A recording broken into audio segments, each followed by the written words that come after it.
In diesem Video wollen wir uns einmal weiter mit unserem Lehrplan beschäftigen. Ja, ich weiß, nicht so einfach, dauert seine Zeit, aber ja, wir müssen noch ein bisschen. Kurz Recap. Wir haben uns erst überlegt, die 3 Ps, die wir brauchten, um ja, herauszufinden, was du überhaupt magst. Ne? Also wir haben uns dann hier im Kurs als Beispiel für einen Gärtner entschieden oder eine Gärtnerin, die gerne liest und dekoriert und Wohnungen gestaltet. Ja? Und daraus haben wir dann einen Kurs gebastelt, die hier, ich habe hier mal die Kursplanung, die wir bisher haben. Ne? Der Kurs ist für jemanden gedacht, der nicht gerne zu Hause ist, der sich nicht wohlfühlt und der sein Zuhause schöner gestalten möchte. Ja, und da haben wir uns schon so ein paar Notizen gemacht. Wir haben uns überlegt, okay, wie ist der Ist-Zustand, wie soll der Wunschzustand sein und wie kann es da weitergehen. Dann haben wir uns einige Kurse angeguckt, ja, die durchaus ähnliche Ideen haben wie wir, nämlich über die Farbkonzepte, dass die Farben stimmen müssen in der Wohnung, dass das Licht stimmen muss und natürlich eben der Gärtner, ne, der seine Expertise da hat, der muss natürlich über Pflanzen Bescheid wissen und die Pflanzen auch zu Hause positionieren, weil klar, eine Wohnung ohne Pflanzen, ohne Leben, ja, das ist auch nicht richtig Wohnung. Ne? Deswegen, also so ein bisschen Leben muss da schon noch rein, auf jeden Fall für den Gärtner. Der gestaltet seine Räume gerne mit Leben, mit Pflanzen und die müssen natürlich auch zur Einrichtung und zum Farbkonzept passen. Jetzt habe ich mich nochmal an den Computer begeben, das werden wir jetzt gemeinsam auch nochmal tun, und habe mir noch eine Webseite rausgesucht, einen Kurs, der von einer Feng Shui-Beraterin, und die Webseite sieht nicht nur sehr professionell aus, sondern auch die Kurse versprechen, dass sie unserem Kurs, den wir im Kopf haben, sehr ähnlich sind. Und da schauen wir uns jetzt einmal den Lehrplan an. So, auf dem Rechner ist jetzt einmal die Heike von Apricot. Die Methode hat sie hier, Feng Shui, Raum- und Farbgestaltung, online lernen. Ja, online lernen, das wollen wir doch, ne? Also wir schauen uns jetzt mal an, Online-Kurs, Seminare und Bücher vom Profi. Und dann wäre natürlich gut zu wissen, worin die Heike Profi ist. Also ich gehe mal hier über Heike und sehe dann direkt, naja, ich soll den Newsletter bestellen, vielleicht mache ich das auch, aber erst einmal geht es mir um die Heike. Ja. Sie ist Malermeisterin und Business Feng Shui-Expertin. Das heißt, sie hat nicht nur einen Sinn für Farben offensichtlich, ja, weil sie das schon seit 35 Jahren macht. Und sie ist auch jemand, der es schafft, eine Balance in die eigenen 4 Wände zu bringen und deshalb eben Feng Shui-Expertin und kümmert sich um die Farbkarte nach den 5 Elementen.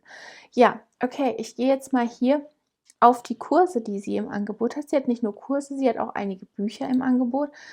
Was ich jetzt hier so interessant fand, war einmal so Skribbeln leicht gemacht. Das sagt mir jetzt irgendwie so gar nichts. Ne? Was muss ich denn hier skribbeln? Aber okay, lasse ich erstmal stehen. Wenn ich jetzt weiter runter scrolle, dann gibt es hier für Wohnräume. Und da kommen wir der Sache schon näher, was wir eigentlich machen wollen. Und sie macht das für jeden Raum einzeln. Ne? Wir haben jetzt den Kurs so geplant, oder zumindest im Kopf, ne, erstmal, dass er für die gesamte Wohnung gilt. Ne? Dass wir über Farbkonzepte reden, über Licht, über Pflanzen, über Stoffe, über Materialien, solche Sachen. Und sie hat für jedes Zimmer einzeln einen Kurs erstellt. Und ja, ich klicke jetzt einfach mal hier auf Wohnzimmer. Warum? Weil, ja, repräsentiert irgendwie die ganze Wohnung. Ne? Ja, schön wäre, wenn ich jetzt auch klicken könnte. Vorhin funktionierte das noch. Ich habe einfach nur noch neu geladen. Ja, und jetzt geht das auch wieder. Also, Wohnzimmer. Der Kurs kostet 189 Euro. Ja, so ein Mittelding. Ne? Also wir hatten ja die 59 und wir hatten die 990. Also 189 wäre ich da bereit für zu bezahlen, um mein Wohnzimmer neu zu gestalten. Ich sag mal so, Fehler in dem Bereich können sehr viel teurer sein. Also das würde ich mir dann schon eher überlegen. Wenn ich die falschen Möbel kaufe oder die falschen Vorhänge oder was auch immer, kann es sehr viel teurer werden als 189 Euro. Also wenn Heike mir das richtig gut rüberbringen kann, wäre das auf jeden Fall eine Option. Also, was hat sie hier? Der Kurs ist goldrichtig für dich. Wenn du dir sicher sein möchtest, welche Farben, Formen und Materialien wirklich zu dir und deiner Familie passen, wenn du unabhängig sein möchtest und von ständig wechselnden Farb- und Gestaltungstrends, Und das haben wir ja auch oft, ne? Also ich habe so 'n Newsletter abonniert, ne? Und jede Woche kriege ich einen neuen Trend, eine neue Idee oder ganz viele Ideen, was ich alles so in mein Zuhause stellen kann. Manchmal sind es Kerzen und, Kerzenhalter und unechte Blumen und na ja, also wenn ich da alles kaufen würde, wäre meine Wohnung ziemlich voll. Also okay, also weiter geht's. Äh, dich die rie wenn dich die riesige Auswahl an Farbtönen, Möbeln und Materialien am Markt überfordert.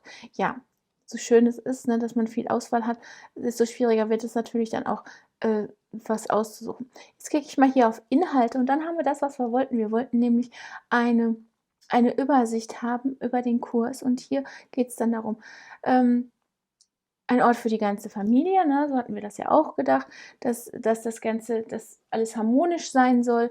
Wie die Möbel stehen sollen, da kommt dann wahrscheinlich die Feng Shui-Expertin, zum Tragen. Da haben wir jetzt keine Ahnung. Ich meine, vielleicht hast du ja Ahnung davon, ne? Aber ich habe so gar keine Ahnung vom Feng Shui, deswegen würde ich das nicht in meinen Kurs einplanen. Also, es geht immer auch darum, was weißt du, ne? Es geht nicht darum, was möchtest du wissen und kannst das eben schnell erlernen. Lieber nicht, ne? Also, lieber, äh, guck auf das, was du wirklich weißt, was du wirklich kannst, wenn du dich mit Farben gut auskennst, aber von Feng Shui nur das Wort gehört hast, ja, dann belass es dabei, ne? Besser ist das. Also, okay, die Polstermöbel, schaffe einen, Fokus, Farbgebung, Deckengestaltung, Wandgestaltung. Okay, das ist vielleicht noch eine Idee für uns. Wir haben uns noch nicht darum gekümmert, dass der Raum ja auch aus mehr als nur dem Raum, also, ne, Decken, Wände, Wo Bodengestaltung. Ja, darauf könnte man noch mal extra eingehen, könnten auch vielleicht verschiedene Abschnitte in dem Kurs sein. Wäre eine Option, ne? Und, ja, hier haben wir Licht und Beleuchtung, dann haben wir Pflanzen. Da kommt endlich unser Bereich, in dem wir glänzen möchten, ne? Der Gärtner, möchte natürlich, dass der Raum besonders schön grün, frisch gestaltet ist und deswegen, wird dieses Kapitel auf jeden Fall, ja, mehr behandelt werden als wahrscheinlich das Kapitel, ob die Möbel richtig aufgestellt sind, ne? Weil wie gesagt, kein Feng Shui-Experte, aber der Gärtner, der Florist, der sich für Pflanzen interessiert. Ja, okay. No-Gos im Wohnzimmer ist vielleicht auch noch eine tolle Idee, dass man sich darüber mal kurz unterhält, was man besser lassen sollte, statt nur das, was man hier machen soll. Dann gibt es hier noch ein weiteres Modul, das heißt Kursunterlagen und Checkliste. Hier findest du alle Unterlagen und hier gibt es sogar noch eine App. Apricot Colors, deine Farben immer dabei. Ja, wahrscheinlich kann man sich da eine Farbpalette erstellen. Schöne Idee. Okay, also das ist schon mal etwas, was mich sehr viel mehr überzeugt, ja. Also, ich habe schon mal so einen Plan. Ich habe alles drin, worüber ich auch nachgedacht hatte, schon mal oder angedacht, was wir hier schon angedacht hatten in unserer Kursplanung. Und von dieser Kursplanung würde ich jetzt ja nicht was nehmen, sondern, mich daran entlang hangeln, wenn ich meinen Kurs weiterplane. Was du jetzt auch noch machen könntest für eine weitere Recherche: Du könntest zum Beispiel zu Amazon gehen und gucken, ob es da vielleicht noch Bücher zum Thema, Wohnen gibt, ne? Und ob da vielleicht noch etwas anderes sonst. Das überlasse ich jetzt aber mal dir. Ich habe jetzt einen groben Plan. Ich weiß jetzt, wie wir weiter hier vorgehen, wie wir das weiter ausarbeiten können. Wenn du weiter recherchieren möchtest, tu es. Aber setz dir auf jeden Fall eine Deadline, weil du kannst auch in diese Analysis Paralysis kommen, ne, dass du alles kurz und klein analysierst, aber nie zum Abschluss kommst und nie deinen Kurs wirklich aufnimmst. Deswegen du kannst analysieren heute. Morgen machen wir was anderes. Ne? Morgen arbeiten wir weiter an unserem Kursplan. Ja, und dann hoffe ich, dich im nächsten Video wieder begrüßen zu dürfen. Und bis dahin, tschüss.